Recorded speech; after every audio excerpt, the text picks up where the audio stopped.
বাঁশখালীবাসী আল্লাহ আমাদেরকে দুনিয়াতে পাঠাইলেন, মানুষ বানিয়ে দুনিয়াতে আল্লাহ পাঠাইলেন কেন? মানুষের কাজ করার জন্য। আপনারা দেখবেন পিঁপড়া আছে, পিঁপড়া আছে না? পিঁপড়ার একজন রাজা আছে। পিঁপড়া যিনি রাজা হয় তিনি পুরুষ রাজা না, কিন্তু নারী রাজা হয়। পিঁপড়াদের কর্তৃত্ব যারা করে তারা হলো নারী সমাজ, আর পুরুষ সমাজরা ঘরের মধ্যে থাকে। আর নারীরা, পিঁপড়ার নারী যারা আছে তারা কাজ কারবার করে, খাবার দাবার জোগাড় করে ঘরের মধ্যে নিয়ে যায়, বিল্ডিং বানায়, ঘর বানায়। আর পিঁপড়ার পুরুষ সমাজরা ঘরের মধ্যে কাটায়। আর মানব জাতির নারী সমাজ ঘরে কাটাবে, পুরুষ সমাজ বাহিরে বাহিরে কাজ করে আনবে। আর এখন সিস্টেম হয়ে গেছে উল্টা, নারী সমাজ রাস্তা দিয়ে ঘুরে ঘুরে ঘুর ঘুর করে ঘুরে বেড়ায়, আর মার্কেট বাজার সদাই করে বেড়ায়। কথা কর না কে? উল্টা হয়ে গেছে, পিঁপড়ার জগতে চলে গেছে। বুঝে যা, মানব জাতির নারী সমাজ থাকবে ঘরে, পুরুষরা থাকবে বাইরে। পিঁপড়ার নারী সমাজ থেকে বাহিরে, পুরুষ সমাজ থেকে ঘরের ভিতরে। এই জন্য পিঁপড়াদের রাজা যে হয় সেটা হলো নারী। ওই রানী যে কথা বলে পিঁপড়ারা সেটা মেনে চলে। পিঁপড়ার একটা গুণ আছে, বলে হুজুর পিঁপড়ার কি গুণ? তারা একত্রিত ভাবে বসবাস করে, একসাথে থাকে, একসাথে খায়, একসাথে চলে। দেখবেন যদি বন্যা শুরু হয়ে যায় তাহলে ওই আপনার পিঁপড়ার কোনো নৌকা নাই, পিঁপড়ার কোনো আপনার কি বলে এই কোনো জাহাজ নাই। পিঁপড়াগুলি বাঁচার জন্য একটা পিঁপড়া আর একটা পিঁপড়ারে ধরে রাখে, কামড়ায় ধরে রাখে, একটার পা দিয়ে হাত দিয়ে আর একটার হাত পাকে জড়িয়ে ধরে। এই শত শত পিঁপড়া দেখবেন একসাথে থাকে, পানির মধ্যে তারা বাঁচতে থাকে, তারা ডুবে না।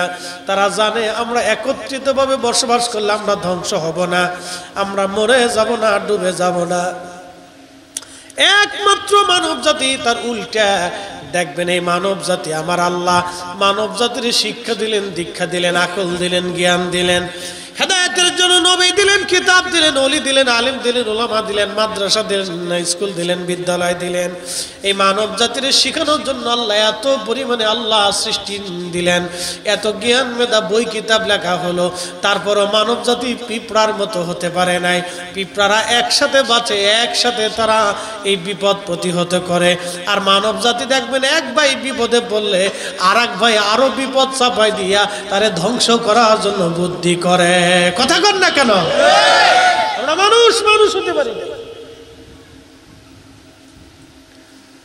আপনার এক ভাই বিপদে বললে আর একজন বিপদের মতো আরো আগুন ধরায়। সমাজের ভিতরে বিশৃঙ্খলা তৈরি করে, ক্লিকবাজি করে, এক পাড়া আর এক পাড়ার মধ্যে ভেজাল বাঁধায়। এটার নাম দিয়েছে ভিলেজ পলিটিক্স। ভিলেজ পলিটিক্স বুঝেন? এক পাড়া আর পাড়া বুঝেননি আপনারা?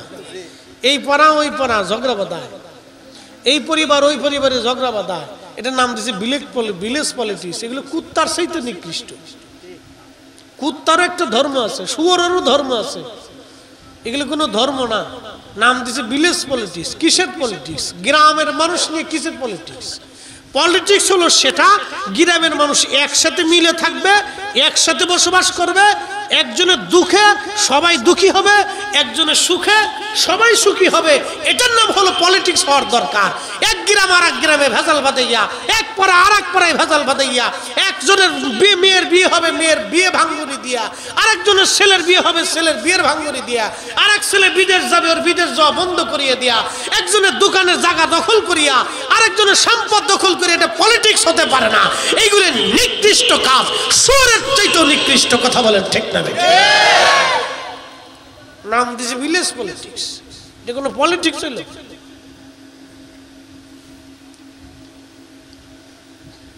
বাঁশখালীবাসী খুব মনোযোগ দিয়ে শুনে যাবেন। পিঁপড়ারা যেভাবে বসবাস করে আমি সেটা আপনাদেরকে বুঝাইলাম। এটা একটা মাখলুক, আল্লাহর একটা সৃষ্টি। পিঁপড়া থেকে বুঝে যান। এই পিঁপড়ারে এই বুদ্ধিটা যিনি দিলেন, এক বাক্যে বলেন সে মালিকের নাম কি? আল্লাহ। পিঁপড়ারে যে এই বুদ্ধিটা দেওয়া হলো, এই বিদ্যা শেখানোর জন্য কি কোনো মাদ্রাসা আছে? পিঁপড়ারা বিল্ডিং বানায় কি বানায় না? পিঁপড়াদের বিল্ডিং আছে, মাটির নিচে ওরা বিল্ডিং বানায়, রুম বানায় দেয়, এরপরে রাস্তা বানায়।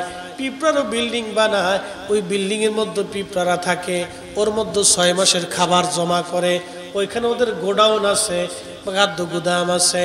ওদের খাদ্য গুদাম বানানোর জন্য, বিল্ডিং বানানোর জন্য, একত্রিত থাকার জন্য, একসাথে বিপদ প্রতিহত করার জন্য এরা কোনো মাদ্রাসায় পড়ে নাই, কোনো ইউনিভার্সিটিতে পড়ে নাই, ওদের কোনো লিখিত কিতাব নাই, কোনো লিখিত সংবিধান নাই।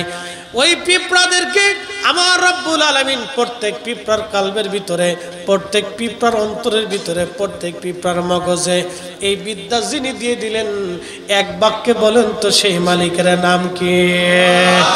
এই জন্য আল্লাহ বললেন কাইফা তাকফুরুনা বিল্লাহ, কি করে তোমরা আল্লাহকে অস্বীকার করো, আল্লাহর সাথে নাফরমানি কেমনে করো তোমরা? এই জন্য আল্লাহ বলেন ফাযকুরুনি আযকুরুকুম ওয়াশকুরুলি ওয়ালা তাকফুরুন। সালাতুন ইয়া রাসূলুল্লাহ আলাইকুম, সালামুন ইয়া হাবিবাল্লাহ আলাইকুম, সালাতুন ইয়া রাসূলুল্লাহ আলাইকুম, সালামুন ইয়া হাবিবাল্লাহ। তাহলে আপনারা বলে যান, সমাজে মিলেমিশে থাকবেন না ভেজাল বাড়াবেন? আত্মীয় স্বজন থাকলে খোঁজ খবর নেবেন। আল্লাহ নবী বললেন, ও আমার উম্মতেরা, তোমরা যদি আত্মীয় স্বজনের সাথে সম্পর্ক ছিন্ন করে দাও, তাহলে আমি আল্লাহর সঙ্গে তোমার সম্পর্ক ছিন্ন হবে, আমার রসুলের সঙ্গে সম্পর্ক ছিন্ন হবে। আল্লাহ নবী বললেন, যে আত্মীয় স্বজনের সঙ্গে সম্পর্ক ছিন্ন করে, ওই উম্মতের সঙ্গে আমি নবীর কোনো সম্পর্ক থাকে না। আর আল্লাহ বলেন, যে বান্দা তার আত্মীয় স্বজনের সঙ্গে সম্পর্ক ছিন্ন করে, ওই বান্দার সঙ্গে আমি আল্লাহর কোনো সম্পর্ক থাকে না।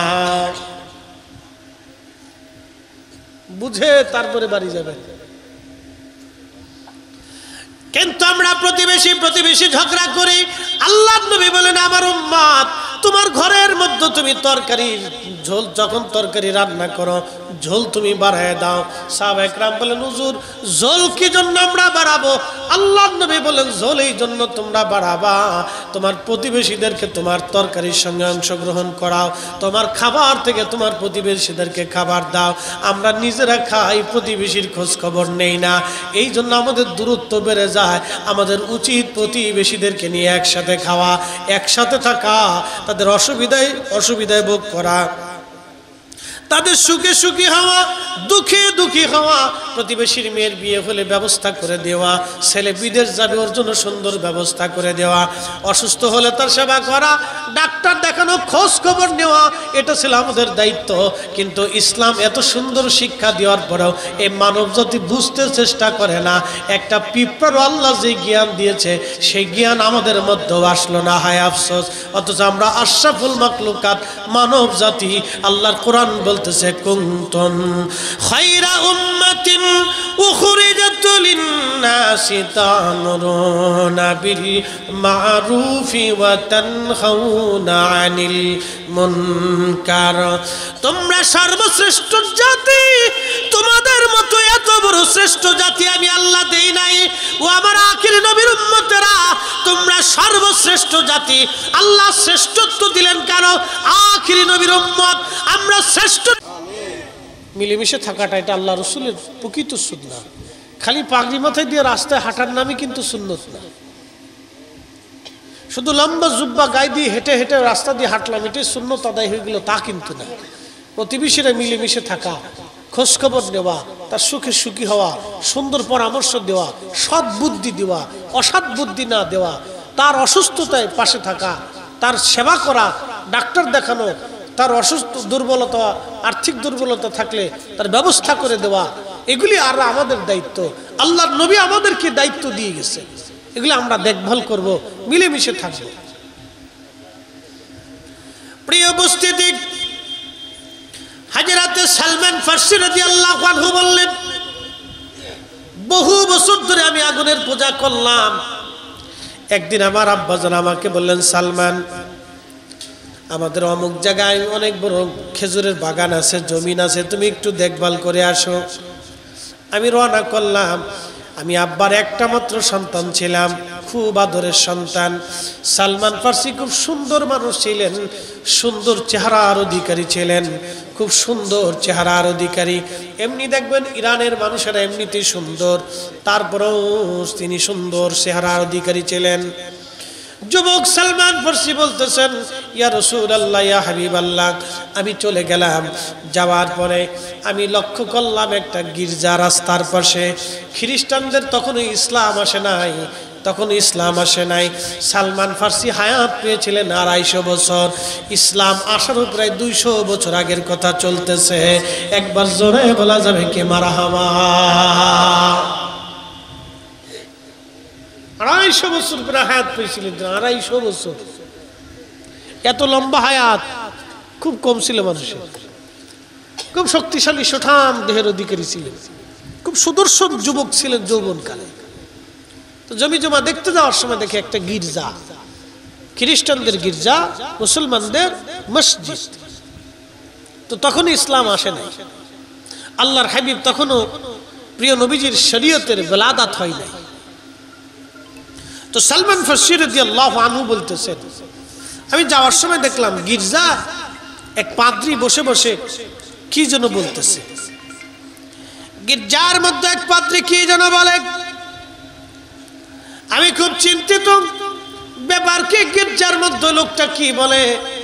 আমি দেখার জন্য গেলাম, যা দেখি অনেক মানুষ গির্জার মধ্যে বসে আছে, তার কথাগুলি খুব সুন্দর সুন্দর কথাগুলি শুনতেছে। আমি চুপচাপ যাইয়া বসে পড়লাম। বসে পড়ার পরে লক্ষ্য করলাম আমার আগুনের ধর্মের চাইতে ওই ধর্মটাই সত্য এবং বাস্তব। তখন ওই পাদ্রী যারা ছিলেন হযরত ঈসা আলাইহিস সালামের বিধানের উপরে, ঈসা আলাইহিস সালামের শরীয়তের উপরে আল্লাহর একত্ববাদের দাওয়াত তারা দিত। ওই পাদ্রী খুব হক্কানি পাদ্রী ছিল। আল্লাহর কথাগুলি, তৌহিদের কথাগুলি, রাসালাতের কথাগুলি তিনি বলতেছিলেন। ওই আগুনের পূজারী সালমান ফার্সি বলতেছেন, আমার কাছে ভালো লেগে গেল। আমি তার কথাগুলি আবার শুনলাম। বাড়ি চলে আসার পরে আমার আব্বা বলেন, কিরে সালমান, এত দেরি হলো কেন? আমি বাবাকে বললাম, বাবা ওই জমি জমা দেখতে যাওয়ার সময় আমি রাস্তার পাশে একটা গির্জা দেখলাম। এই গির্জার ভিতরে একজন পাদ্রী বসে বসে একটা ধর্মের দাওয়াত দিচ্ছে, খ্রিস্টীয় ধর্ম, ঈসাই ধর্ম। এই ধর্মটা আমার কাছে পছন্দ হয়েছে, আল্লাহর একত্ববাদের ধর্মটা আমার কাছে পছন্দ হয়েছে। সালমান ফার্সির আব্বা খুব চিন্তায় পড়ে গেলেন, আমার ছেলে আগুনের পূজা বাদ দিয়ে এখন এক আল্লাহর ইবাদত করবে, সেটা কি করে হয়? আমার আব্বা আমাকে ডাক দিয়ে বলল, সালমান, আমাদের ধর্মটাই শ্রেষ্ঠ এবং ভালো, তুমি যে ধর্ম দেখছো ওটা মিথ্যা, ওটা ভুল। আমি আব্বাকে বললাম, না বাবা, তার কথাগুলি শুনলাম, তার কথা খুবই যুক্তিপূর্ণ এবং আমাদের ধর্মটাই মিথ্যা। সালমান ফার্সির বাবা চিন্তায় পড়িয়া ছেলের পায়ের মধ্যে বেড়ি লাগাই দিলেন। বেড়ি তো বুঝতে পারছেন, লোহার জিনজির বান্ধিয়া ছেলের ঘরের মধ্যে তালা মেরে দিলেন, যাতে পালায় যেতে না পারে, কোথাও চলে যেতে না পারে। একটাই মাত্র ছেলে সালমান ফার্সি রাদিয়াল্লাহু আনহু, তিনি বহুদিন ওইভাবে ঘরের মধ্যে বন্দী রইলেন। একদিন তিনি খবর পাঠাইলেন, যদি আমাদের এলাকা থেকে সিরিয়াতে কোনো বণিক দল যায় তাহলে তোমরা আমার কাছে বলবা, আমি গোপনে পালাইয়া ওই বণিক দলের সঙ্গে আমি অন্য কোথাও চলে যাব, আমি ইরান দেশে আর আমি থাকবো না।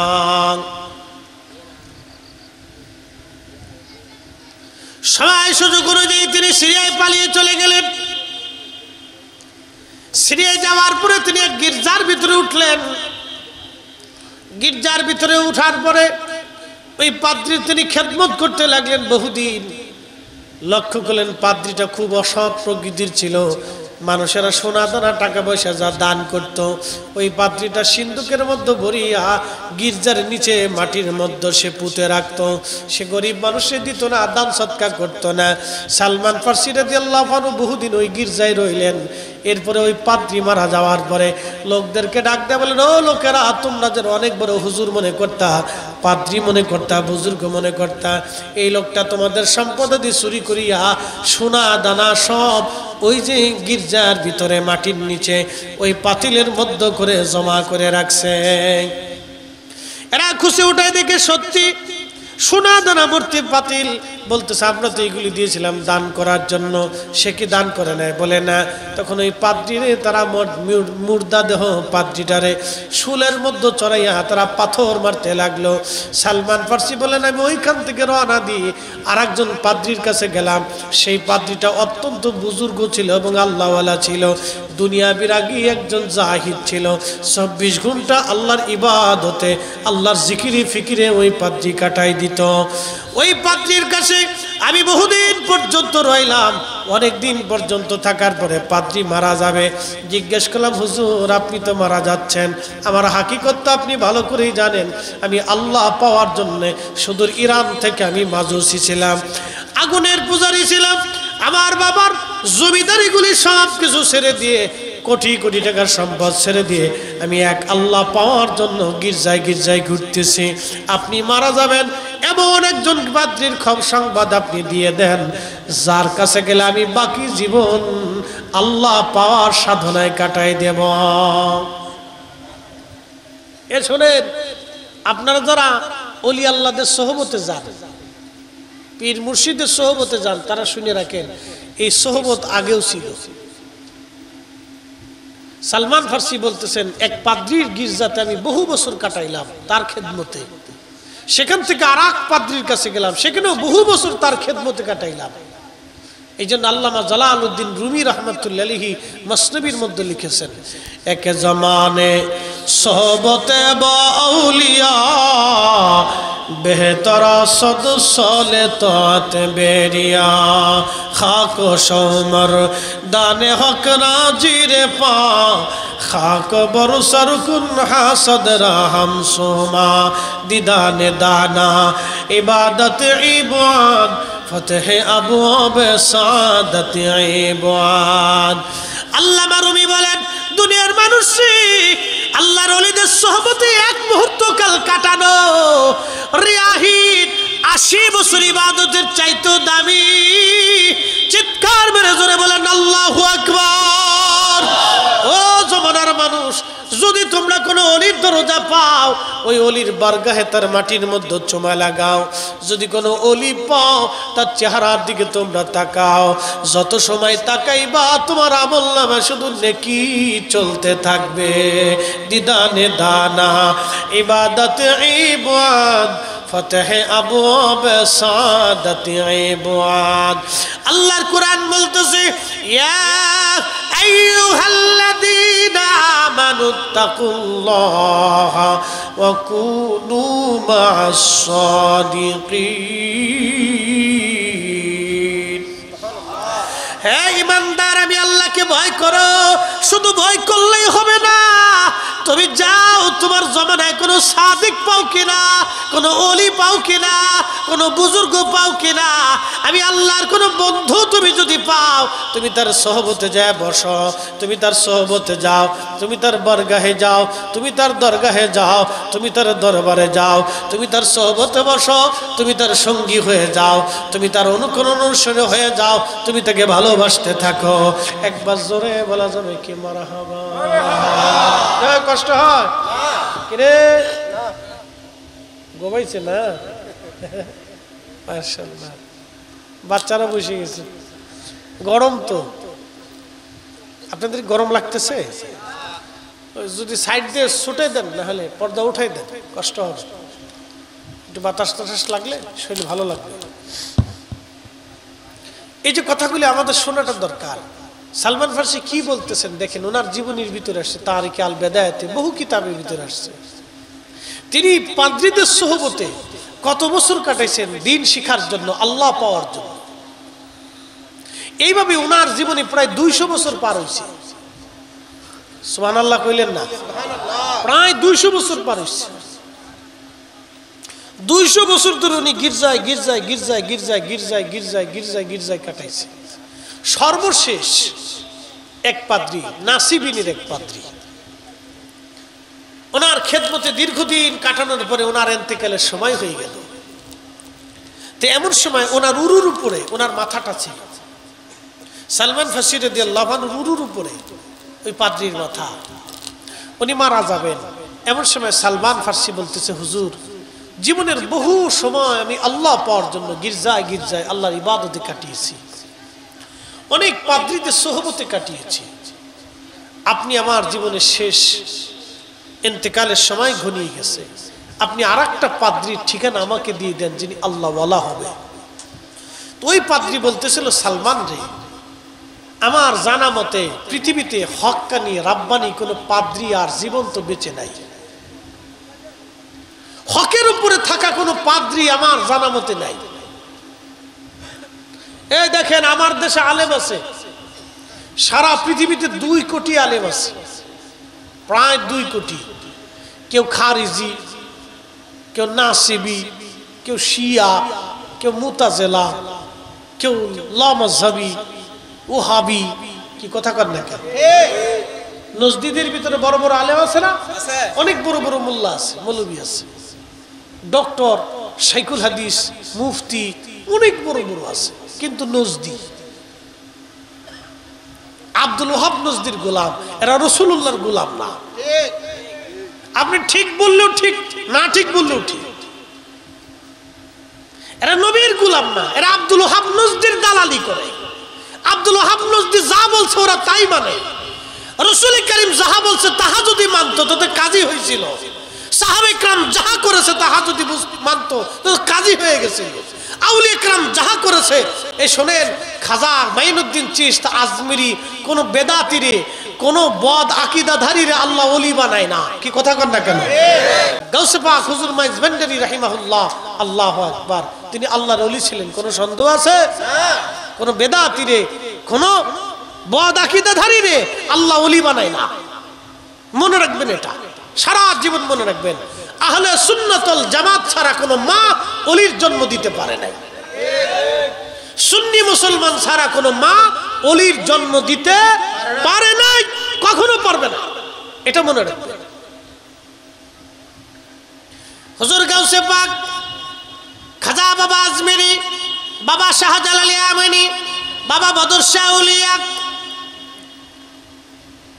কুতুবউদ্দিন কাকি, নিজামউদ্দিন আউলিয়া, হুজুর মুজাদ্দিদ আল ফিসানি, খাজা বাহাউদ্দিন নাশবন বুখারী, খাজা বাকি বিল্লাহ, আলী ফাহমুদি তুসি, শেখ আব্দুল হক মুহাদ্দিস দেহলভী, পৃথিবীর যত বড় বড় ওলি হাস্তি যারা এসেছিলেন সবাই আহলে সুন্নাতুল জামাতের আকীদাধারী ছিলেন। আহলে সুন্নাতুল জামাত ছাড়া কোনো মা ওলির জন্ম দিতে পারে নাই, ওলির জন্ম দিতে পারে নাই, ওলির জন্ম দিতে পারে নাই। আব্দুল ওহাব নজদিদের মধ্যে আপনি দেখবেন কোনো ওলি নাই, কোনো সুফি নাই। কথা কন না কেন? কোন সুফি আছে? আব্দুল ওহাব নজদির দলের ভিতরে কোন সুফি আছে? কোন সুফি নেই, কোন ওলি নেই, অবশ্যই নাই।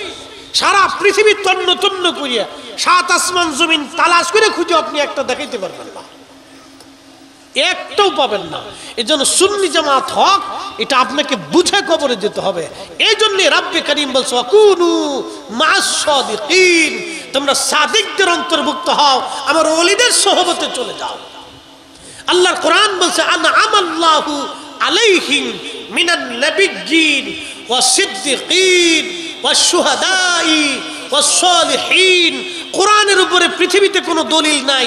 মালিক বলছে, আমি আল্লাহর নিয়ামত 4 শ্রেণীর উপরে, 1 নম্বরে নবী আলাইহিমুস সালামগণ, 2 নম্বরে সিদ্দিকিনগণ, 3 নম্বরে শুহাদায়ে کرام, 4 নম্বর সুলাহে کرام, অর্থাৎ সালিহিন যারা ছিলেন, আল্লাহর ওলি যারা ছিলেন, সুফিয়ানে کرام যারা ছিলেন, আউলিয়া کرام যারা ছিলেন, আল্লাহর নিয়ামত তাদের উপরে নাজিল হয়। আল্লাহর কালামে, আল্লাহর জবানে আল্লাহ বলতেছেন, আর রাব বলতেছেন, ইহদিনাস সিরাতাল মুস্তাকিম সিরাতাল্লাযীনা আন'আমতা আলাইহিম। হুজুর গাউসে পাক যে রাস্তায় ঘুমাইছে এটা ইহদিনাস সিরাতাল মুস্তাকিম। খাজা বাবা আজমিরি যে রাস্তায় ঘুমিয়েছেন, যেই আকীদা ঈমান আমলে ঘুমিয়েছেন, এটার নাম ইহদিনাস সিরাতাল মুস্তাকিম। হুজুর মুজাদ্দিদ আল ফিসানি সিরহিন্দি যে ঈমানে আকীদায় ঘুমিয়েছেন, এটার নাম ইহদিনাস সিরাতাল মুস্তাকিম। খাজা বাহাউদ্দিন নাশবন বুখারী, হযরত হযরত ইমাম আযম আবু হানিফা রাহমাতুল্লাহি আলাইহি, ইমাম আবু ইদ্রিস আশ-শাফি রাহমাতুল্লাহি আলাইহি, ইমাম মালিক ইবনে আনাস রাহমাতুল্লাহি আলাইহি, ইমাম আহমদ ইবনে হাম্বল রাহমাতুল্লাহি আলাইহি, কুতুবউদ্দিন কাকি, খাজা বাকি বিল্লাহ, হুজুর মুজাদ্দিদ আল-ফুসানি, হুজুর শাহজালাল ইয়ামানি মুজাররদি, বদর শাউলিয়া সহ, বারাউলিয়া সহ, 360 আউলিয়া সহ এই জমিনের কোটি কোটি ওলিরা যে ইমানে যে আকীদায় ঘুমিয়েছে, এটার নাম ইহদিনাস সিরাতাল মুস্তাকিম।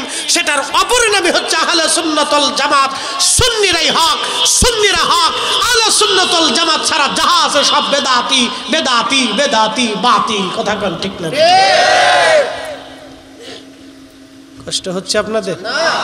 বুঝে যাওয়াটা জরুরি। কোরআনের উপরে পৃথিবীতে কোনো দলিল নাই। আল্লাহর কালামের উপরে কোনো কালাম শ্রেষ্ঠ হতে পারে না। আল্লাহর কালামে যাহা বলছে, আপনার বাম পাশে সাগর, বিরাট বড় সাগর, বঙ্গোপসাগর, ভারত মহাসাগর, প্রশান্ত মহাসাগর, এই আরব সাগর, বহু সাগর, সব সাগর শুকিয়ে যাবে, পৃথিবী পুরে সারখার হয়ে যাবে, আসমান ভেঙ্গে ভেঙ্গে পড়ে যাবে। আল্লাহর কালাম বাক্য এক সেকেন্ডের জন্য ডানও হবে না, বামও হবে না, নড়বড় হবে না। কোনো মতেই আল্লাহর কালামের কোনো পরিবর্তন হবে না। কথা বলেন ঠিক না বেঠিক? যাহা বলেছেন মালিক তাহাই ঠিক। এই জন্য সোহবত ছাড়া কেউ ওলি হতে পারে না। সোহবত ছাড়া আলেম ভালো আলেম হইতে পারে না। যে আলেমরা ভালো আলেমদের সোহবতে থাকে তারা ভালো আলেম হইতে পারে। এই জন্য আলেম হইতে হলে সোহবত লাগে। সালমান ফার্সি বললেন, ওই পাদ্রী তিনি ইন্তেকাল করবেন, আমার উরুর উপরে তার মাথা।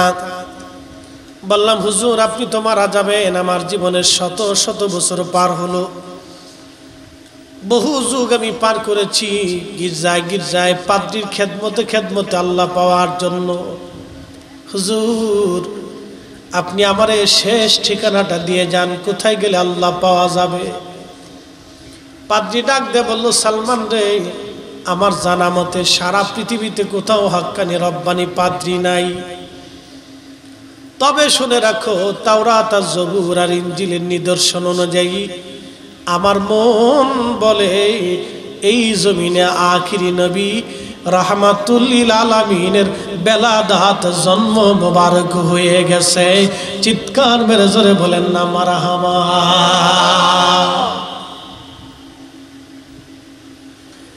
আমার জানা মতে আখিরি নবী আসছে রে সালমান, আখিরি নবীর জন্ম মোবারক হয়ে গেছে। বলে, হুজুর বলেন কি, এই নবী কোন জায়গা গেলে পাবো? বলে, সালমান রে, যেই জমিনে বেশি বেশি খেজুরের বাগান, ওই জমিনেই তুমি আখিরি নবী পাইবা। আর নবীজির 3টা নিদর্শন তুমি দেখবা। 1 নম্বরে নবীজি হাদিয়া গ্রহণ করবে, 2 নম্বরে নবীজি সাদকা খাবে না, নবীর জন্য সদকা হারাম, নবী সদকা গ্রহণ করবে না, খাবে না। 3 নম্বর, প্রিয় নবীজির পিঠ মুবারকে একটা নবুয়তের মোহর তুমি ঝলমল করতে দেখবা। এই 3টা নিদর্শন তুমি যদি পাও সালমান, তুমি জেনে রাখবা উনি আখিরি নবী। এই নবীর পরে আর কোনো নবী দুনিয়াতে আসবে না। চিৎকার মেরে জোরে বলেন না ইয়া রাসূলুল্লাহ। ত্রিভুবনের প্রিয় মুহাম্মদ, ত্রিভুবনের প্রিয় মুহাম্মদ এলো রে দুনিয়ায়।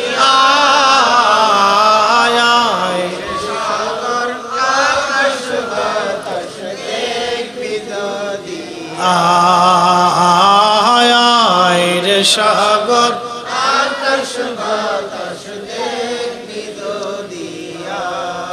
ধুলির ধরা বেহেশত আজ জয় করিল দিল রে লাজ। বলেন, ধুলির ধরা বেহেশত আজ জয় করিল দিল রে লাজ। আজকে খুশির ঢল নেমেছে ধূসর সাহারায় রে সাগর,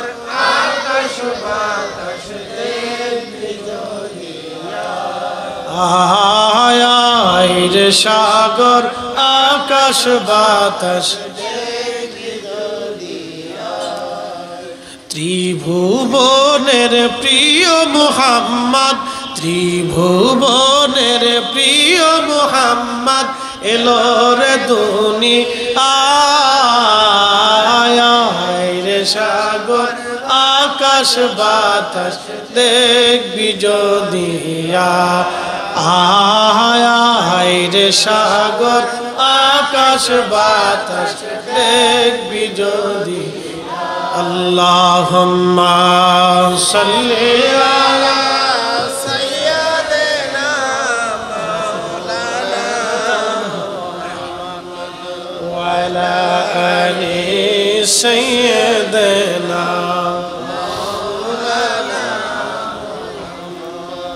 আমার কথা কি আপনারা বুঝতে পারেন তো? ইনশাআল্লাহ আল্লাহ কবুল করুক, সকলে বলেন আমিন। তাহলে বুজুর্গ হওয়ার জন্য সোহবত দরকার আছে না নাই? তাহলে অলিদের দরবার আমাদের দেওয়ার প্রয়োজন আছে কি না?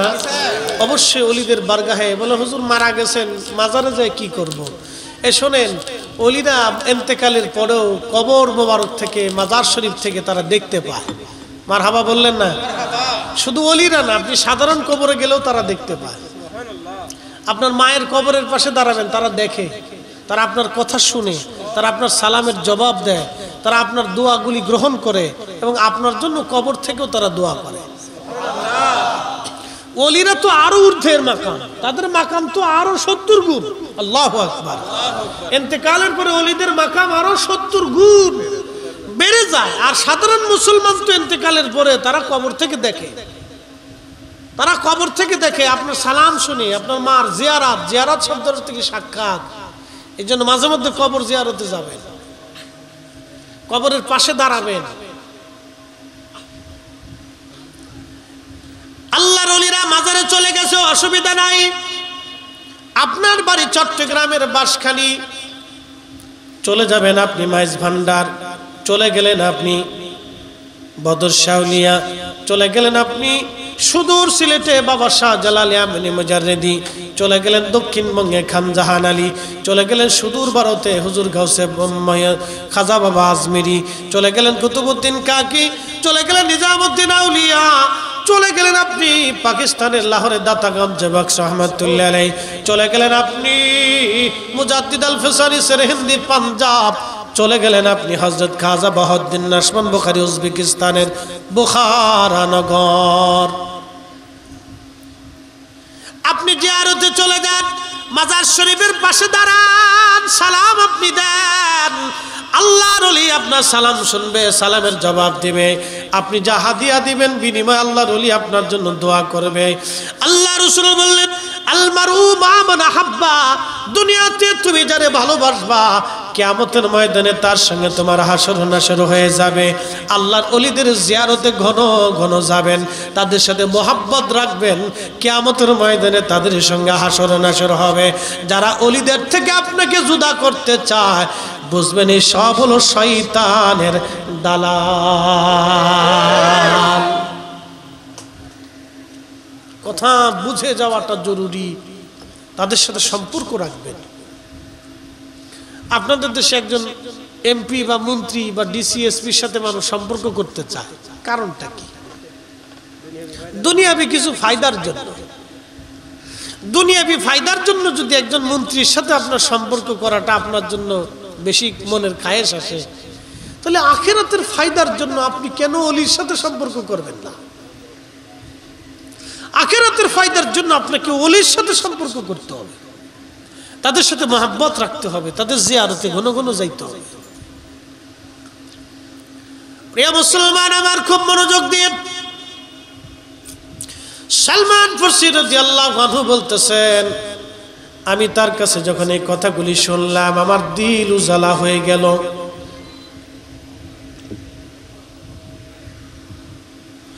দিল আমার উজালা, আখির নবী পাবো। তিনি আমার উরুর মধ্যে ইন্তেকাল করলেন, আমি তার জানাজা করলাম, দাফন কাফন করলাম। আমার কিছু গরু এবং ছাগল ছিল। ওই সুদূর সিরিয়ার থেকে একটা বণিক দল ইরাকের দিকে আসবে। তখন ওই বণিক দলদেরকে বললাম, দেখো তোমরা আমারে তোমাদের সাথে করে নিয়ে যাও, আমার গরু ছাগল যাহা আছে তোমরা নিয়ে যাও। আমি আমার গরু ছাগলগুলি তারে দিয়ে দিলাম। ওই বণিক দল আমাকে রাস্তায় আসার সময় তারা আমার সঙ্গে বেঈমানি করে আমাকে বিক্রি করে দিল। আমাকে নিয়ে আসা হলো কুফার বাজারে, হাটে উঠানো হলো, আমাকে হাটে উঠানো হলো। আর একদল লোক আমার হাটে উঠাইয়া তারা আমার বাজারে নিয়ে এখানে দাঁড়া করায় রাখলো। মদিনার থেকে আমার মালিক ইহুদি গেছে কুফার বাজারে গোলাম কেনার জন্যে। সারাদিন আমার পর্যবেক্ষণ করলো, কিন্তু আমার দাম জিজ্ঞেস করে না, কারণ আমি বৃদ্ধ মানুষ ছিলাম। কেউ আমার দাম জিজ্ঞেস করে না। আমার চুল দাড়িগুলি একবারে পাকা সাদা, আমার চামড়াগুলি গুছাই গেছে, কেউ আমার দাম জিগায় না। দেখবেন গো বাবাজি, মানুষ যখন বুড়া হয়ে যায় সমাজে তার দাম কমে যায়, বা মানুষ যখন বুড়া হয় পরিবারে তার দাম কমে যায়। ছেলের কাছে পছন্দ হয় না, মেয়ের কাছে ভালো লাগে না, স্ত্রীর কাছে ভালো লাগে না, বেটার বউ দেখতে পারে না। বুড়া খালি ঘ্যান ঘ্যান ক্যান ক্যান ক্যান ক্যান করে, বুড়া বেশি কথাবার্তা বলে, বুড়ি বেশি ঘন ঘন কথা কয়, ঘন ঘন খাইতে চায়। ছেলেমেয়েরা নাতি নাতকুরু তখন পছন্দ করে না। মানুষ বয়স শেষ হয়ে গেলে তার আর দাম থাকে না। কথা কর না কেন? বুঝে তারপরে যাবেন। বয়স হওয়ার আগেই কাজ সেরে ফেলবে। মানুষের যখন বয়স হয়ে যায় তখন পরিবারে তার দাম থাকে না, মর্যাদা কমে যায়, ছেলে মেয়ে অনেক পছন্দ করে না। এই জন্য সন্তানদেরকে ওইভাবে শিক্ষা দিবেন। সন্তানদেরকে পিতামাতার খেদমতগার বানাবেন, মুরব্বীদের প্রতি শ্রদ্ধা ভক্তি এগুলি বানাবেন। এগুলি না হলে আপনার জন্য মহা সর্বনাশ হয়ে যাবে, তো অনেক সর্বনাশ হয়ে যাবে। আদব লেহাজ শিক্ষা দিবেন, কদমবুসি শিক্ষা দিবেন। যারা আজকে কদমবুসির শিরিক বানাইছে সব কটা শয়তানের দালাল। আরে আগে আমার দেশের ছেলেরা মেয়েরা পরীক্ষা দেওয়ার আগে মা বাবার পায়ের মধ্যে সালাম দিয়ে দোয়া খায়ের নিত। বিদেশ যাওয়ার আগে মার পায়ের মধ্যে সালাম দিয়া, বাবার পায়ের মধ্যে সালাম দিয়ে দোয়া খায়ের নিত। ব্যবসা বাণিজ্যে যাওয়ার সময় মা বাবার পায়ের মধ্যে সালাম দিয়ে দোয়া নিত। যেই ছেলে মায়ের পায়ের মধ্যে চুমা দেয়, যেই ছেলে বাবার পায়ের মধ্যে চুমা দেয়, সালাম দেয়, সেই ছেলে কখনো বাবার চেহারার দিকে চোখ রাঙিয়ে কথা বলতে সাহস করে না। কি কথা কর না কেন? ঠিক কিনা? এটা নাম আদব। আজকে আদবরে শিরিক বানাই ফেলছে। আজকে আদবরে শিরিক বানাইছে, আদবরে শিরিক বানাইছে। এই শিরিকের ফতোয়া দিয়ে দিয়ে আমার দেশের অসংখ্য যুবক আজকে বেয়াদব হয়ে গেছে, সালাম পর্যন্ত দেয় না। কি কথা কর না কেন? কদমবুসি তো করে দূরের কথা, সালাম পর্যন্ত দেয় না। এই নজদির দলেরা মুসলমানদের এত অপূরণীয় ক্ষতি করছে যেটা ভাষায় প্রকাশ করার মতো না। আজকে আমার দেশের ছেলেরা মুরব্বীদেরকে সালাম দেয় না, আর যুবতী মেয়েগুলি তো আরো বড় বেহায়া হয়েছে। এগুলি রাস্তা দিয়ে যেমনি হাঁটে তো পুরুষ বলে এরকম হাঁটতে সাহস পায় না। পুরুষ মানুষের জিন্সের প্যান্ট আর গেঞ্জি ওরা লয়ে গেছে গা, না জানি কয়েকদিন পরে জাঙ্গে জুঙ্গে লয়ে যায় কিনা আল্লাহ জানে। প্রিয় মুসলমান, খুব ভয়াবহ অবস্থা। আদব শিখাইতে হবে। সন্তানদেরকে যদি আদব শিখাইতে না পারেন, বৃদ্ধ গেলে আপনাকে কষ্ট পেতে হবে। এই জন্য আহলে সুন্নাত ওয়াল জামাতি ঠিক ছিল। বাজান আজকে ওরা কারা শিরিক আর বেদাতের ফতোয়া দিয়ে এগুলি উঠাই দিচ্ছে। আজকে আমার দেশের যুবকদেরকে বেয়াদব বানাচ্ছে, ছেলেদেরকে আদবহীন করে দিচ্ছে, মেয়েদেরকে আদবহীন তারা আজকে করে দিচ্ছে। এগুলো শিখিত জানতে হবে। সালমান ফার্সি বলেন, আমি বৃদ্ধ হয়ে গেছি, অনেক বয়স, বুঝতে পারতেছেন 200 বছর বাড়ি গেছে কোথা না। 200 বছর একজন বুড়া। সালমান ফার্সি বলতেছে, সন্ধ্যাবেলা আমার মনিব আমাকে দাম জিজ্ঞেস করলো। লোকেরা বললো, হ্যাঁ বুড়া লোকটাকে ধরে নিয়ে আসছে, আপনি যা মন চাই দিয়ে নিয়ে চলে যান। আমার ইহুদি মালিক কম অর্থ দিয়ে আমাকে কিনে নিয়ে গেলেন মদিনায়। আমার মালিক আমাকে বলল, সালমান রে, তুমি বৃদ্ধ মানুষ, তোমাকে ভারী কাজ দিতে পারবো না, বয়স্ক লোক। তুমি একটা কাজ করো সালমান, তুমি চলে যাও, আমার অনেক বড় বড় খেজুরের বাগান আছে, এই বাগান পরিচর্যা করবা, এ বাগান তুমি দেখবা, বাগান দেখভাল করবা। সালমান ফার্সি বললেন, আমার খেজুরের বাগানে নিয়ে যাওয়ার পরে আমার হুজুর পাদ্রী আমাকে বলেছিলেন, সালমান এই সেই খেজুরের বাগানের নিদর্শন বলে দিয়েছিলেন।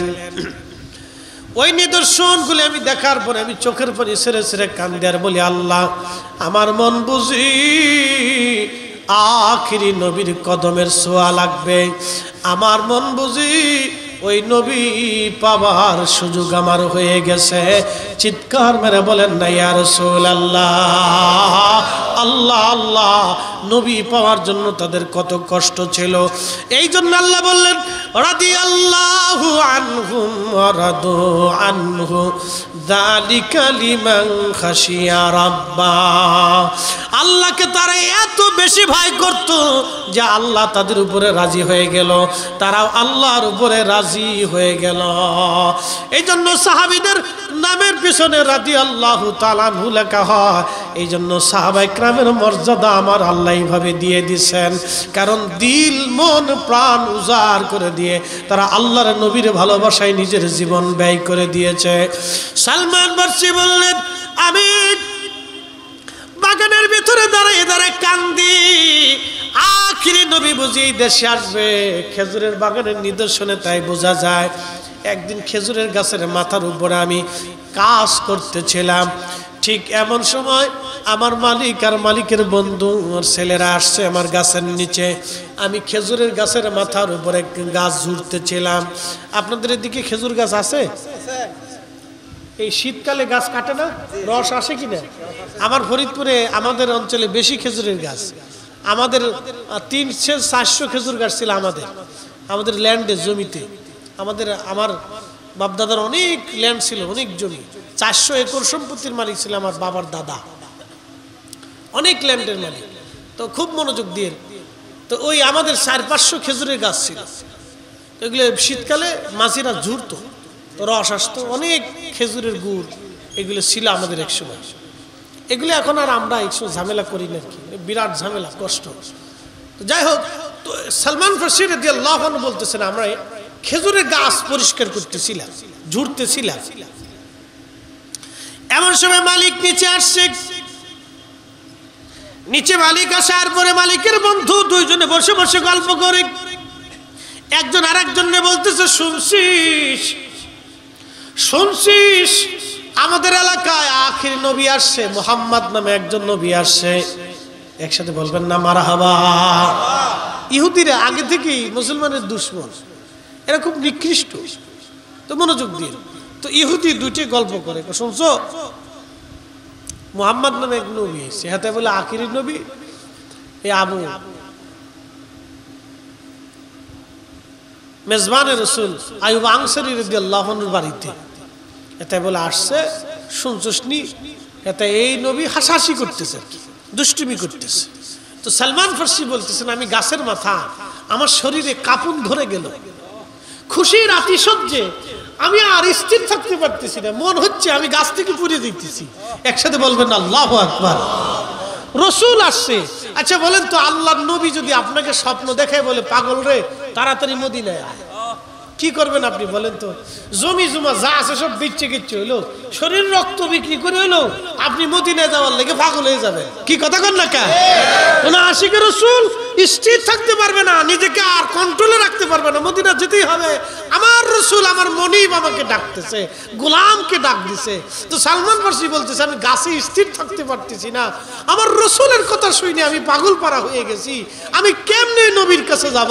চিৎকার মেরে বলবেন না ইয়া রাসূলুল্লাহ। শ্রেষ্ঠ নবী দিলাম রে তরিয়ে নিতে রোজ হাসরে, শ্রেষ্ঠ নবী দিলাম রে তরিয়ে নিতে রোজ হাসরে, পথ না ভুলি তাই তো দিলে পাক কোরআনের বাণী, খোদা তোমার মেঘের বাণী। বলেন সুন্দর ফল, সুন্দর ফল, মিঠা নদীর পানি, খোদা খোদা তোমার মেঘের, তুমি কত দিলে রতন, ভাই বাড়াদার পুত্র স্বজন, বলেন তুমি কতই দিলে রতন, ভাই বাড়াদার পুত্র স্বজন, ক্ষুধা পেলে অন্ন জুগাও, মানি চাই না মানি খুদা তোমার মেহেরবানি। বাঁশখালীবাসী খুবই মনোযোগ। সালমান ফার্সি রাদিয়াল্লাহু আনহু বললেন, আমি নিচে নেমে আসলাম। নিচে নামার পরে চিন্তা করলাম ওই নবীর বরগাহে আমার যাওয়া লাগবে। আমি বিকেলবেলা সন্ধ্যাবেলা মালিকেরে বললাম, মালিক রে আমার একটু বিদায় দেন, ছুটি দেন। বলে কোথায় যাবি? বলে আমি মদিনার বাজার থেকে ঘুরে আসি। বলে আমি বৃদ্ধ মানুষ, সারাদিন তো বাগানের মধ্যে থাকি, একটু সুযোগ যদি দেন আমি মদিনার বাজার থেকে ঘুরে আসি। বলে তাড়াতাড়ি যা, উট দুম্বা ছাগল ভেড়া সব কিছু ঠিকঠাক করছে? বলে হ্যাঁ। সালমান ফার্সি বললেন, দুনিয়ার মানুষ শোনো হে, আমি মালিকরে বলার পরে মালিক রাজি হয়ে গেল। আমি খেজুরের বাগান থেকে কিছু খেজুর নিয়েছিলাম। এই খেজুরগুলি জোগাড় করে আমি ধীরে ধীরে ধীরে ধীরে খোঁজ নিতে নিতে নিতে নিতে মেজবানে রসুল হযরত আইয়ুব আনসারী রাদিয়াল্লাহু আনহুর বাড়িতে আমি চলে গেলাম। বাড়ি যায় দেখি মাঝখানে পূর্ণিমার চাঁদ বসারে, আর চারপাশে নক্ষত্রগুলি বসে আছে। মাঝখানে পূর্ণিমার চাঁদ, চারপাশে সাহাবীরা বসে আছে। আমি জীবনে এত সুন্দর মানুষ কোনদিন আমি দেখি নাই। জোরে বলবেন কি মারহাবা। আল্লাহ আল্লাহ, খুব মনোযোগ দিয়ে দেন। সালমান ফার্সি বললেন, মজলিসের মধ্যে আমি বসে গেলাম। ঠিক অনেকক্ষণ পার হয়ে গেল। নবীজি নসিহত করলেন। শেষ হয়ে যাওয়ার পরে আমি আল্লাহর হাবিবের সামনে খেজুরগুলি তুলে দিলে বললাম, ইয়া রাসূলুল্লাহি, আমি আপনার জন্য কিছু খেজুর সদকা এনেছি, সদকা, এইগুলি আপনি কবুল করে নেন। আল্লাহর নবী মুস্কি হাসি দিয়া বললেন, সালমান ফারসি, আমি নবী সদকা গ্রহণ করি না, আমি নবীর জন্য সদকা খাওয়া হারাম। চিৎকার মেরে জোরে বলেন আল্লাহু আকবার। ওই যে পাত্রী বলেছিল, এক নাম্বার যে দেশে খেজুরের বাগান বেশি বেশি ওই দেশে পাবা আখিরি নবী। 2 নম্বর, যে নবী সদকা খাবে না বুঝবা তিনি আখিরি নবী। 3 নম্বর, যিনি হাদিয়া গ্রহণ করবেন বুঝবা তিনি নবী। বন্ধুগণ আমার, সালমান ফার্সি রাদিয়াল্লাহু আনহু বলতেছেন, দুনিয়ার মানুষ। এরপর আমি মনে মনে বিরাট বড় খুশি, নবীজি সদকা গ্রহণ করেন নাই। আরো 2টা নিদর্শন বাকি আছে। আমি চলে আসলাম আবার পরের দিন। আবার ওই খেজুরগুলি নিয়ে সন্ধ্যাবেলা মালিকের কাছে বললাম, মালিক আমার একটু ছুটি দেন, মদিনার বাজার থেকে ঘুরে আসি। বলে কারণ কি? বলে মালিক রে, আমি তো বুড়া মানুষ, সারাদিন বাগানের মধ্যে কাটাই, একটু ঘুরে ঘুরে আসি। কিন্তু বারবার ছুটি চাওয়াতে ইহুদির সন্দেহ লেগে গেল। আমি ছুটি নিয়ে আবার চলে আসছি মেজবানে রসুল হযরত আইয়ুব আনসারী রাদিয়াল্লাহু আনহুর বাড়িতে। এসে দেখলাম পূর্ণিমার চাঁদ বসা। আমি চুপচাপ বসে গেলাম, কথাগুলি শুনলাম। নসিহত শোনার শেষে ওই খেজুরগুলি নিয়ে বললাম, ইয়া রাসূলুল্লাহ, আজকে সালমান আপনার জন্য কিছু খেজুর হাদিয়া এনেছে। নবী গো, মিসকিনের পক্ষ থেকে আপনি হাদিয়া গ্রহণ করেন। সালমান ফার্সি বলতেছেন, আমার রসুলকে যখন হাদিয়া দিলাম, আমার নবীজি মুস্কি হাসি দিয়ে সঙ্গে সঙ্গে খেজুরগুলি হাদিয়া নিয়ে নিলেন। আমি খুশিতে আতে সহ্য হয়ে গেলাম। আখিরে নবী বুঝি পাইছি, আমার জীবন ধন্য ধন্য ধন্য ধন্য। তোরা কে যাবি নবীর নৌকাতে আয়, তোরা কে যাবি নবীর নৌকাতে আয়। রূপকাঠির ওই নৌকা খানি নাহি ডুবার ভয় তোরা কে যাবি নবীর নৌকাতে আয়। নবী না মানে যারা মহাহেড কাফের তারা এ দুনিয়ায়, ঠিক কিনা? বন্ধু আমার খুব মনোযোগ দিয়ে, সালমান ফার্সি রাদিয়াল্লাহু আনহু বলতেছেন, পরের দিন আমি চিন্তায় পড়ে গেলাম, দিনের ভাগে তো যাইতে হবে, রাত্রিবেলা গেলে তো হবে না। আমি কাজ ফাঁকি দিয়া বাগান থেকে পালাইয়া আমি দিনের ভাগে আল্লাহ রসুলের বরগাহে হাজির হয়ে গেলাম। নবীজির পিছনে পিছনে থাকি, রহমতুল্লিল আলামিন নবীজি বুঝতে পারলেন নবীর রাডারের মধ্যে নিউজ চলে গেছে, সংবাদ চলে গেল, সালমান ফার্সি বারবার কেন আমার কাছে আসে আর আমার পিছনে কেন বসে রয়েছে। আল্লাহর হাবিব পিঠ চুলকানোর নাম দিয়া পবিত্র জুব্বা মোবারক চাদর মোবারক উঠাইয়া উঠাইয়া রহমতুল্লিল আলামিন নবীজি পিঠ মোবারক বের করে দিলেন। সালমান ফার্সি বলেন, দুনিয়ার মানুষে নবুয়তের মোহরখানা দেখিয়া আমি রসুলকে জড়াই ধইরা আমি এই নবুয়তের মোহরের মধ্যে বারবার সুমা লাগাইতে লাগলাম।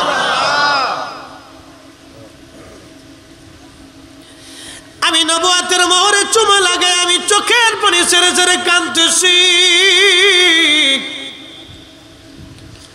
চোখের পানি ছেড়ে ছেড়ে আমি কান্দি। সাহাবীরা আমাকে ছুটে আসলেন। আল্লাহর নবী বললেন, সাহাবীরা থামো, আমার সালমানকে কষ্ট দিও না, বহু বছরের মনের আশা আজকে তার পুরা হইছে। বহু বছরের মনের আশাগুলি সালমানের আজকে পুরা হয়ে গেছে রে। তোমরা আমার সালমানকে কষ্ট দিও না, তার মনের আবেগ তোমরা প্রকাশ করতে দাও। আমি বললাম, ইয়া রাসূলুল্লাহ, আর দেরি করবেন না, আপনার পবিত্র জবানে জবান মিলাইয়া আমারে পড়ায় দেন মধুর কালেমা লা ইলাহা ইল্লাল্লাহু মুহাম্মাদুর রাসূলুল্লাহ সাল্লাল্লাহু আলাইহি ওয়াসাল্লাম। ত্রিভুবনের প্রিয় মুহাম্মদ, ত্রিভুবনের প্রিয় মুহাম্মদ এলো রে দুনিয়ায়। রে সাগর আকাশ বাতাস দেখবি যদি আয়, রে সাগর আকাশ বাতাস দেখবি যদি দেখাবে না মায়ের কোলে, দেখাবে না মায়ের কোলে, দোলে শিশু ইসলাম দোলে, কচি মুখে শাহাদাতের বাণী সে শোনায়। রে সাগর আকাশ বাতাস দেখবি যদি আয়, রে সাগর আকাশ বাতাস দেখবি যদি আয়। ত্রিভুবনের প্রিয় মুহাম্মদ, ত্রিভুবনের প্রিয় মুহাম্মদ এলো রে দুনিয়ায়। রে সাগর আকাশ বাতাস দেখবি যদি আয়, রে সাগর আকাশ বাতাস দেখবি যদি আয়। সালমান ফার্সি বললেন, কালেমা পড়িয়া বাগানে আসছি, আমার ইহুদি মালিক বাগানের মধ্যে লুকাই রইল, দেখি বুড়াটা কোথায় যায়। আমি বাগানে ঢোকার পরে মালিক বের হয়ে বলল, সালমান কোথায় গিয়েছিলি? আমি বললাম, মালিক মুসলমান মিথ্যা বলে না, আমি রসুলের বরগাহে যাইয়া কালেমা পরে মুসলমান হয়ে গেছি। আমার মালিক আমাকে মারতে লাগলো, চাবুক দিয়ে পিটায়, খাবার বন্ধ করে দিল, কাজ বাড়াই দিল। চুন থেকে পান থেকে কোন রকম চুন খসে গেলে আমাকে চাবুক দিয়ে মারতো, অত্যাচার বাড়াই দিল। আমি 200 বছরের বুড়া মানুষ, বৃদ্ধ মানুষ, এই অত্যাচার আমার আর সহ্য হতে ছিল না, আমার বড় কষ্ট হতেছিল। বাঁশখালীবাসী, রসুলের পক্ষে থাকলে আপনাকে মার খাওয়া লাগতে পারে, নবীর ইজ্জতের পক্ষে থাকলে মানুষ মন্দ বলতে পারে, গালি দিতে পারে, ওই গুলি দিয়া মন খারাপ করা যাবে না, নিয়ামত মনে করতে হবে। কথা বলেন ঠিক কিনা? কেউ যদি গালি দেয় বুঝবেন নিয়ামত পাইছি। রসুলের পক্ষে, ইজ্জতের পক্ষে থাকার জন্য কেউ যদি বেদাতি গালি দেয় তাহলে বুঝবেন আপনি বেঁচে গেছেন। কথা কর না কেন? যদি আপনাকে কেউ মারে তাহলে বুঝলেন আপনি আরো কিছু নিয়ামত পাইছেন। কেউ যদি আপনাকে কষ্ট দেয় তাহলে বুঝবেন আপনি নিয়ামত পেয়ে গেলেন। আল্লাহ সালমান ফার্সি বললেন কালেমা পড়ার জন্য, দিন কবুলের জন্য, রসুলের বরগাহে যাওয়ার জন্য আমার মালিক আমাকে মারতে লাগলো। মাঝে মধ্যেই মারে, বহুদিন এইভাবে পার হয়ে গেল, আমার আর সহ্য হয় না। একদিন সালমান ফার্সি বসে বসে কান, আল্লাহর হাবিব ডাক দিয়ে বলেন, সালমান কি জন্য তুমি কান্দো? সালমান ফার্সি ডাক দিয়ে বলেন, ইয়া রাসূলুল্লাহ, আমি বৃদ্ধ মানুষ, যন্ত্রণা বরদাস্ত হয় না, আমার কষ্ট হয় গো নবীজি। কি কষ্ট হয় বলো? বলে, হুজুর কালেমা পড়ার কারণে আমার মালিক ইহুদি আমাকে মারে, আমাকে যন্ত্রণা করে, মাঝে মধ্যে পিটায়। ইয়া রাসূলুল্লাহ, চাবুক দিয়ে পিটে আমার চামড়াগুলি উঠিয়ে ফেলেছে, ওষুধ লাগাইতে দেয় না, ঘা হয়ে গেছে, রক্ত ঝরে। ইয়া রাসূলুল্লাহ, ব্যথায় কত রজনী আমি ঘুমাইতে পারি না। নবী গো, ইয়া রাসূলুল্লাহ, এই অবস্থায় যদি চলতে থাকে আমি মারা যাব। আল্লাহ নবী ডাক দিয়ে বলেন, সালমান কালেমার জন্য তোমাকে মার খেতে হচ্ছে, তুমি ইহুদির সাথে সমঝোতা করো, কোনো বিনিময় কি তোমাকে মুক্ত করে দিবে কিনা জিজ্ঞেস করো।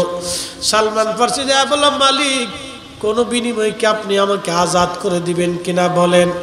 ইহুদি মনে মনে চিন্তা করলো, সালমান তোরা তো আজাদ করবই না, মুক্ত করবই না, আরো কঠিন ব্যবস্থা তোর জন্য করতেছি, দাঁড়া।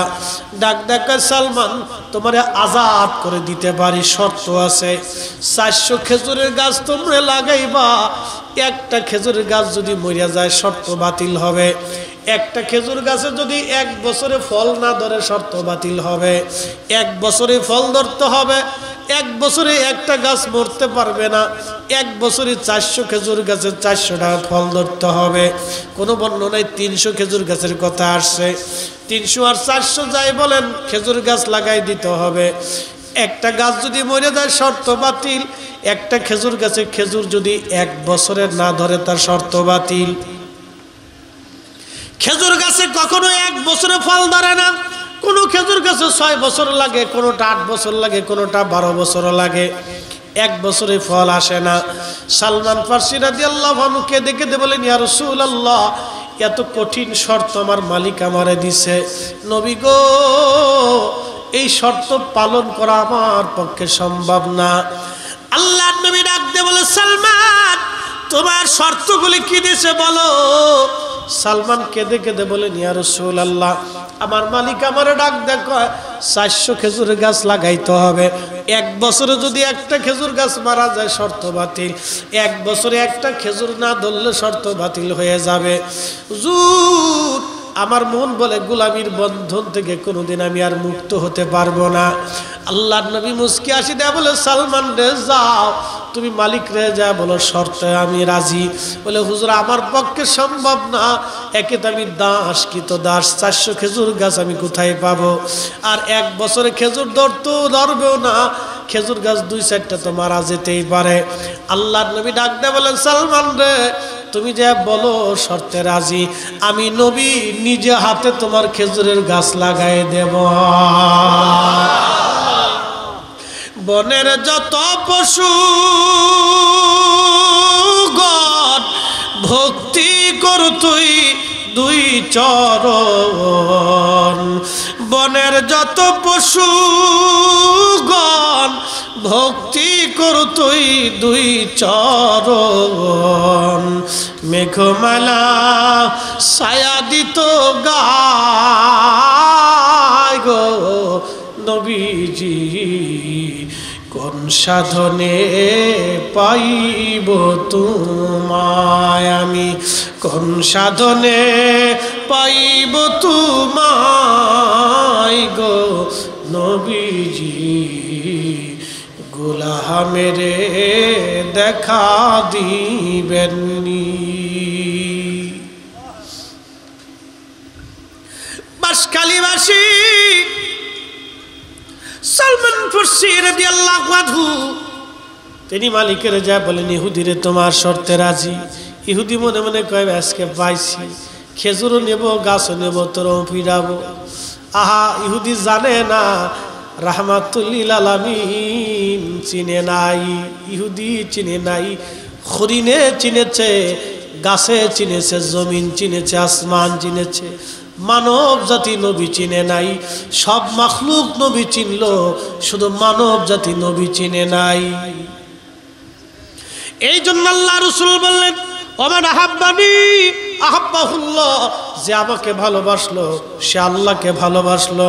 ওমান আহাব্বাহুল্লাহু আদখালাহুল জান্নাহ, যে আল্লাহকে ভালোবাসলো আমার আল্লাহ তার জান্নাতি বানাইলো। নবীর ভালোবাসাই হলো জান্নাত, নবীর ভালোবাসাই ঈমান। আল্লাহ রাসূল বলেন লা ইউমিন, ঈমানের স্বাদ তোমার অন্তরে আসবেই না, ঈমানের লজ্জত তুমি পাবেই না। হাত্তা আকুনা হাব্বা ইলাইহি মিন ওয়ালিদিহি ওয়া ওয়ালাদিহি ওয়ান নাসি আজমাইন। সন্তান সন্ততি দুনিয়ার সব মানুষ, পিতা মাতা, নিজের জীবনের চাইতেও যদি রাসূলকে ভালো না বাসতে পারেন তত সময় আপনি ঈমানের লজ্জত নিতে পারবেন না। আল্লামা ডক্টর ইকবাল জবে শিকওয়ার মধ্যে লিখলেন মগজ করা রুহে ঈমান জানে দিন হাসতে হবে রহমাতুল লিল আলামিন। মগজ করা রুহে ঈমান জানে দিন হাসতে হবে রহমাতুল লিল আলামিন। কোরআনের মগজ বলো, ঈমানের রূহ বলো, ধর্মের প্রাণ বলো, সব কিছুর মূলে নবীর ভালোবাসা। নবীর ভালোবাসা নাই যেখানে কোরআনের তাফসীর হবে না, সেখানে নবীর শান ইজ্জত নাই যেখানে কোরআনের তাফসীর হবে না, সেখানে তাফসীরুল কোরআন মাহফিল নাম দিয়া আমার রাসূলের শান ও মানকে যারা ছোট করে বর্ণনা করে, ওই তাফসীরুল কোরআন মাহফিলে টাকা দিয়া উপস্থিত হইয়া 4 পয়সাও লাভ হবে না। 4 পয়সাও না। আল্লামা ডাক্তার ইকবাল কত চমৎকার বলছেন, কোরআনের মগজ, ঈমানের রূহ, ধর্মের প্রাণ, সব কিছুর মূল নবীর ভালোবাসা। নবীর ভালোবাসা যেখানে ঈমান আছে সেখানে, নবীর ভালোবাসা যেখানে ঈমান আছে সেখানে, নবীর ভালোবাসা যেখানে ধর্ম আছে সেখানে, নবীর ভালোবাসা যেখানে কোরআন আছে সেখানে নবীর মোহাব্বত নাই, কিছুই নাই, কিছুই নাই, কিচ্ছু নাই। যার কারণে জগত সৃজন রে দেখো চন্দ্র সূর্য তারা শূন্য ভরে। এটা আমার পীর মুর্শিদ গাইতেন। যার কারণে জগত সৃজন রে দেখো চন্দ্র সূর্য তারা শূন্য ভরে। আসে অচল নিশ্চলে ধরা ধরে নবী পদবিনে ভাব সবই মিশে। সৃষ্টির মধ্যে তুমি যা কিছু দেখো না কেন, সে সূর্য সূর্যের পথে চলে, চাঁদ চাঁদের পথে চলে, পৃথিবী পৃথিবীর কক্ষপথে চলে, নক্ষত্র যার যার কক্ষপথে চলে, বাতাস আল্লাহর হুকুম মোতাবেক চলে, সমুদ্র আল্লাহর আইন মোতাবেক চলে, ঋতুর পরিবর্তন আল্লাহর আইন মোতাবেক হয়, সূর্যের আলো আল্লাহর আইন মোতাবেক হয়।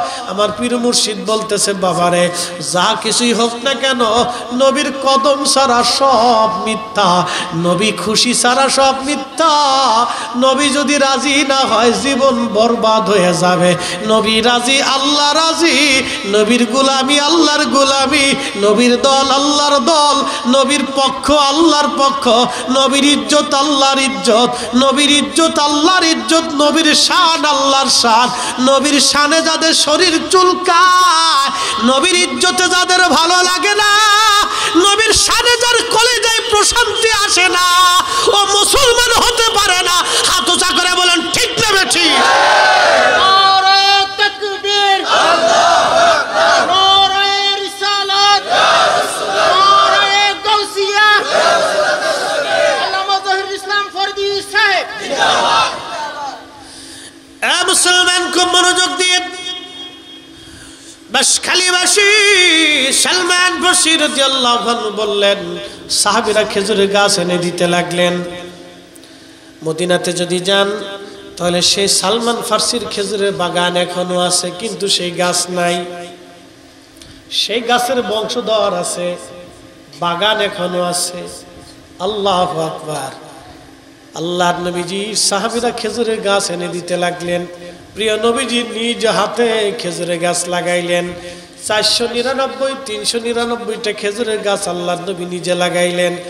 একটা খেজুরের গাছ হযরত ওমর রাদিয়াল্লাহু আনহু লাগাইলেন।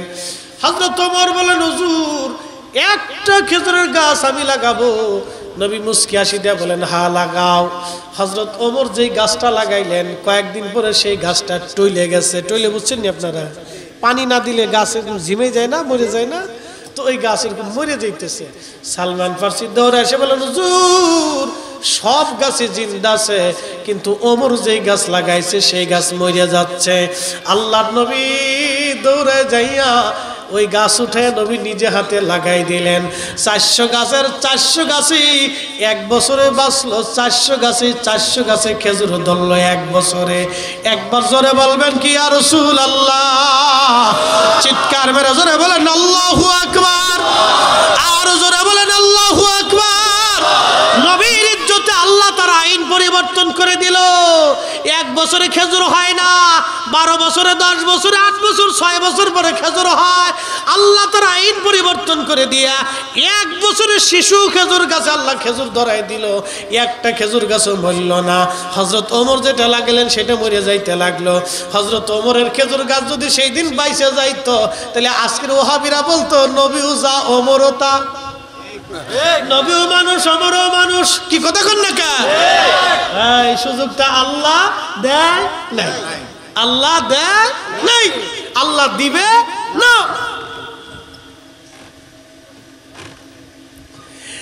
এই খেজুরের গাছ বেঁচে গেল, সেই বাগান এখনো আছে। সালমান ফার্সির খেজুরের বাগান, মদিনার প্রসিদ্ধ খেজুরের বাগান। সেই গাছ হয়তো নাই, কিন্তু গাছের বংশধর আছে। আল্লাহর হাবিবের নিজের হাতের লাগানো খেজুরের গাছ। 400 গাছই বেঁচে গেল, একটা গাছও মরল না। গাছে নবী চিনল, মাছে নবী চিনল, পাহাড়ে নবী চিনল, আব্দুল ওহাব নজদি নবী চিনল না।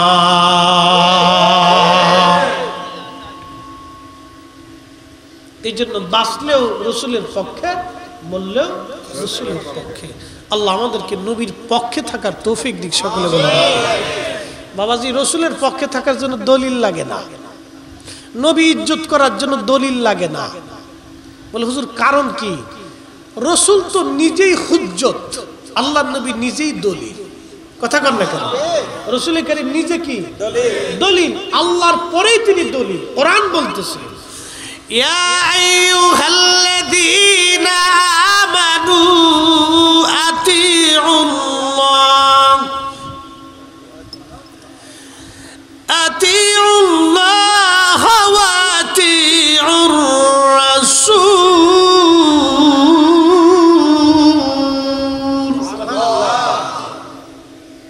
হে ঈমানদার, আমি আল্লাহর আনুগত্য করো, আমার রসুলের আনুগত্য করো।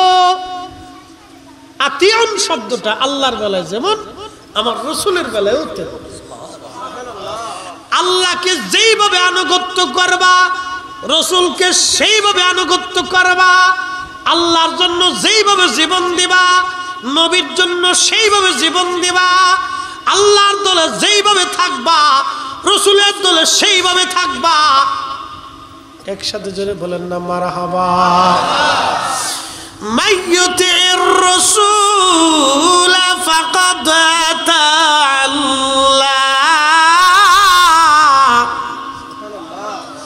আল্লাহর কোরআন বলে নবী মানলে আল্লাহ মানা হয়। সুবহানাল্লাহ কইলেন না? নবী মানলে আল্লাহ মানা হয়ে যায়।